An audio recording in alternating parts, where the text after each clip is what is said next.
कडधान्यांची उसळ करण्यासाठी इथे मी 7 प्रकारचे कडधान्य घेतलेत. इथं मटकी घेतली एक छोटी वाटी. मटकीचा वापर थोडासा जास्तच करायचा. काबुली चणे 2 चमचे, तूर घेतले 2 चमचे, 2 चमचे अख्खा मसूर, 2 चमचे काळे चणे, 1 चमचाभर हुळगे, 2 चमचे वाटाणे घेतलेत. तुम्ही तुमच्या अंदाजाने हे कडधान्य घेऊ शकता आणि 2 चमचे शेंगदाणे सुद्धा घेतलेत. यातील काही कडधान्य तुमच्याकडे नसतील तरी चालेल. त्यामध्ये तुम्ही अजून मूग सुद्धा वापरू शकता. सगळे कडधान्य आपल्याला आधी भिजवून घ्यायचे.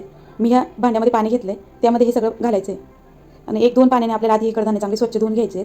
चांगले स्वच्छ धुवून घेतल्यानंतर आपल्याला हे कडधान्य गरम पाण्यामध्ये भिजत घालायचे. गरम पाण्यामध्ये भिजत घातल्यामुळे काय होतं, कडधान्यांना मोड चांगले येतात आणि त्यामध्ये असं कुचीर वगैरे राहत नाही. आता मी एक दिवसभर चांगले कडधान्य त्यानंतर ते पाण्यामधून काढून रुमालामध्ये बांधून ठेवलेत. आता मी रात्रभर हे असंच ठेवणार आहे. आता दुसऱ्या दिवशी सकाळी बघू शकता याला किती छान असे मोड आलेले आहेत. प्रत्येक एकूण एक कडधान्य चांगल्या मोड आलेला आहे आणि एकदम लांब लांब असे मोड आलेले आहेत.